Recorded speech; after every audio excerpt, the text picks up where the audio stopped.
Muy buen día a todos los que están viendo el video.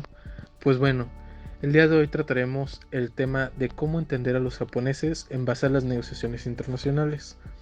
Esta asignatura es tomada con el catedrático Jesús Armando Hernández Zamorano. El trabajo fue realizado por los integrantes de la Cruz Lucaselli, de León Piña Claudia Fabiola, Martínez García Edgar, Rangel Rodríguez Yasmín y un servidor Uresti Ríos Sergio Andrés.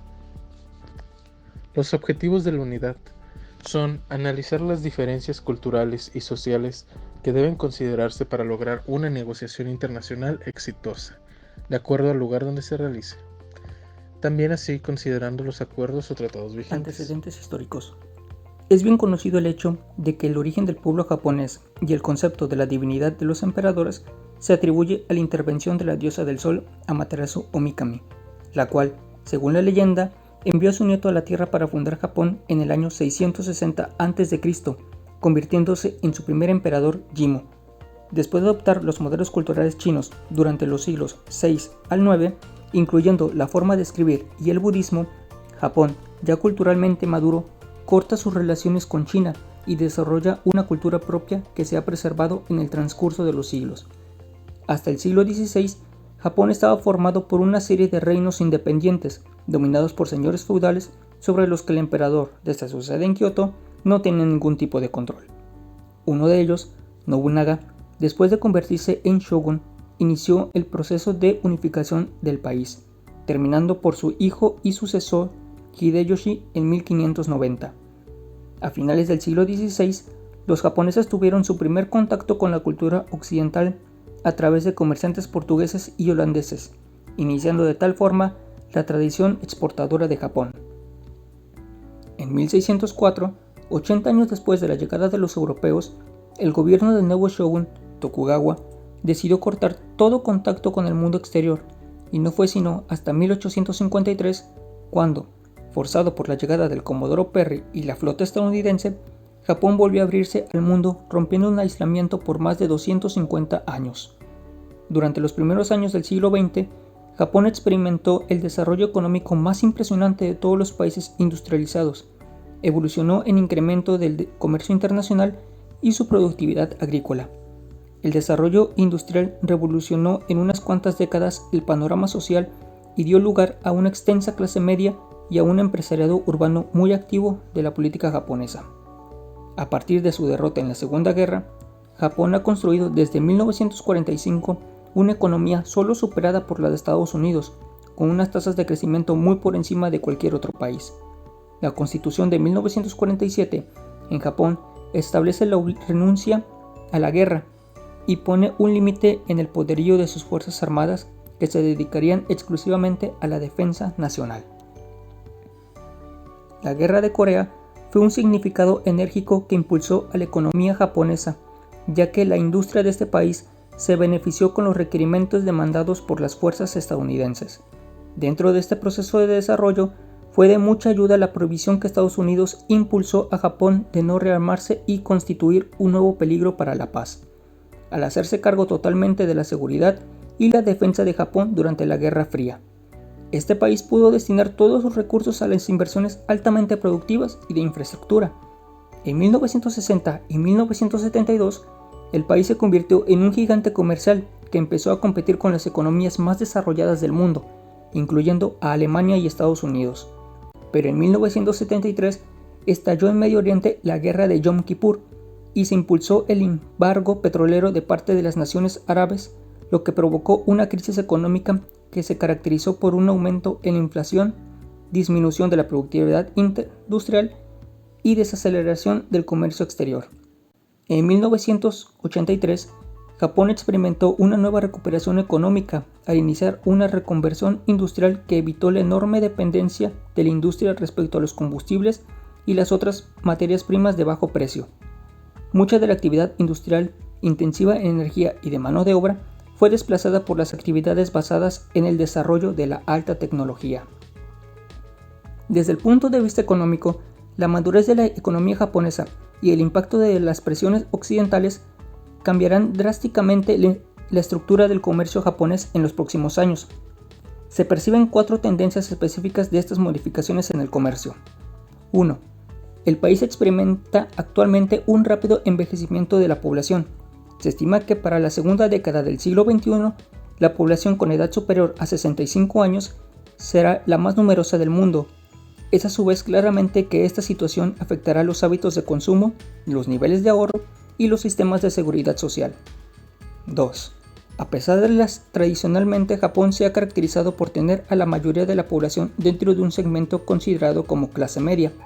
El porcentaje de ricos está aumentando día a día considerablemente, lo que con seguridad formará un nuevo nicho de mercado con características diferentes a las actuales.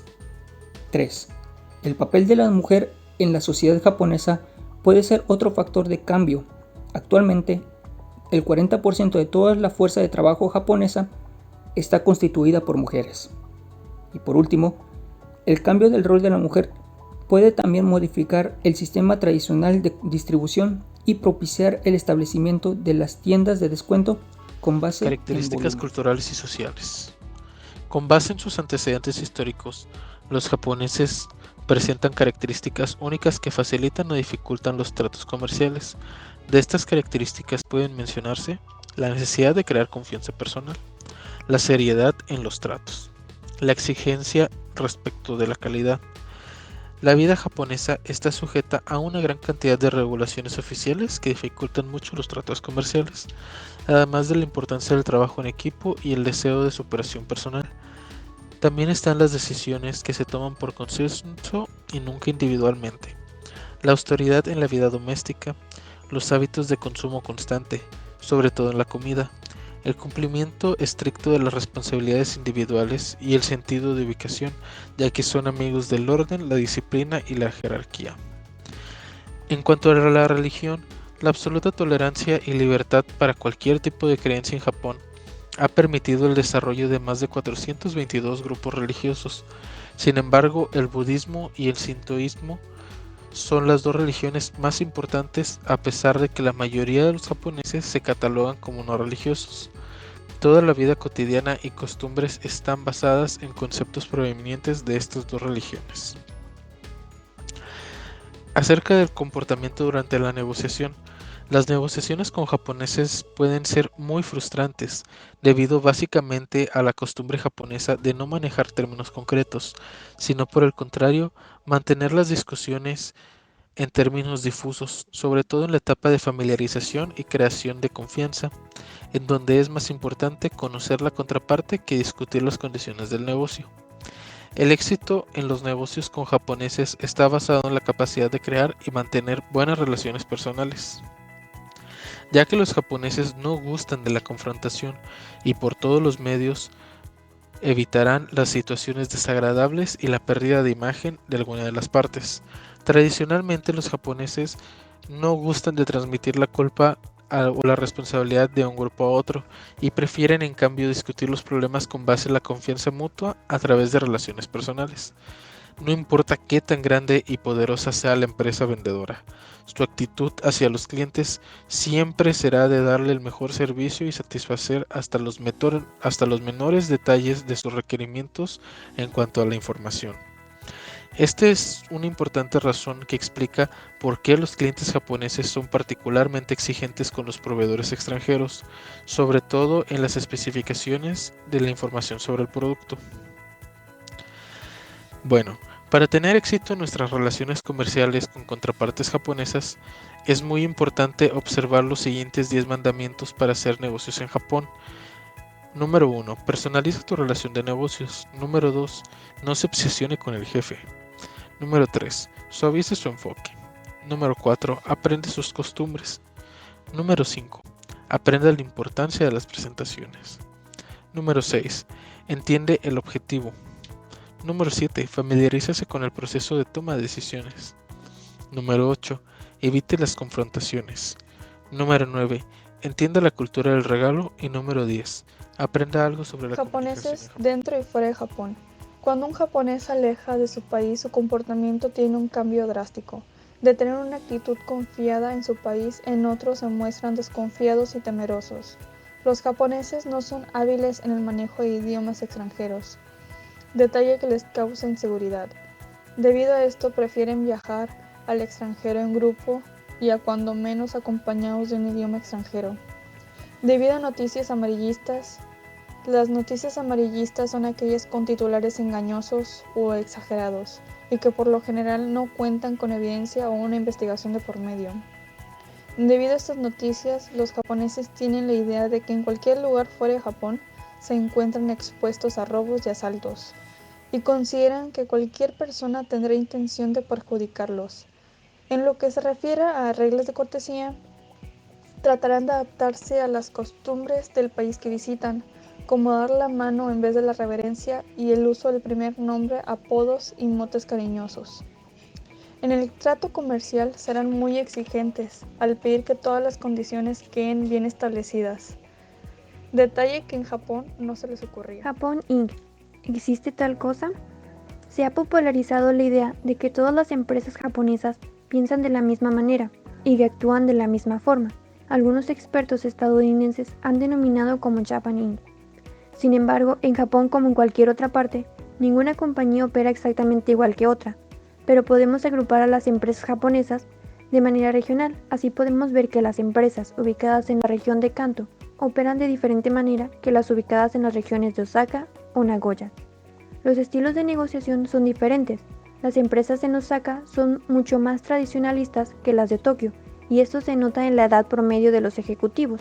Todas estas diferencias son muestra de que no existe una forma única de operar en las empresas japonesas. Las comercializadoras japonesas, Sogo Sosa. Actualmente, Japón cuenta con más de 100.000 empleados dedicados a realizar negociaciones alrededor del mundo. Cuenta con empresas comercializadoras en diferentes tipos.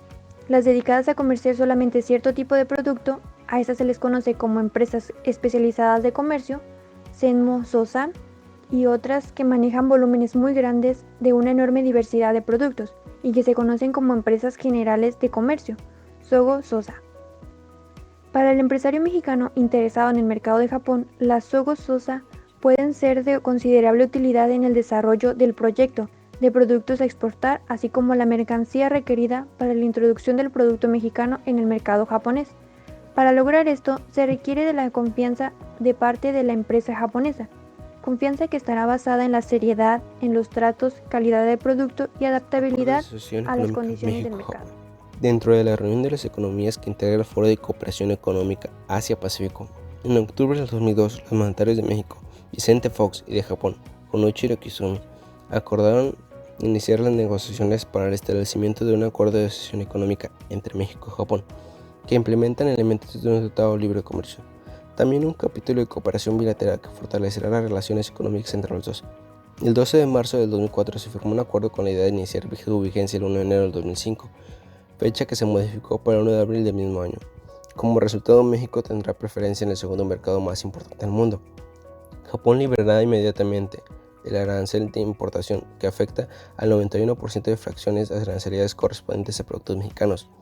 A mediano plazo liberará el 4%, dejando el 5% restante, donde Japón mostró sensibilidades a un acceso preferencial pero bajo cuota. Este acuerdo permite que empresas mexicanas en el sector industrial entren en el segundo mercado más importante del mundo, claro, siempre y cuando cumplan con las normas que se les piden. También es importante recalcar que es la primera vez que Japón accede a este tipo de acuerdos, que muestra una gran distinción en nuestro país, equivalente al Tratado de Amistad, Comercio y Negociación, establecido en 1888 entre gobiernos de General Porfirio Díaz y Emperador Meiji. Muchas gracias por su atención.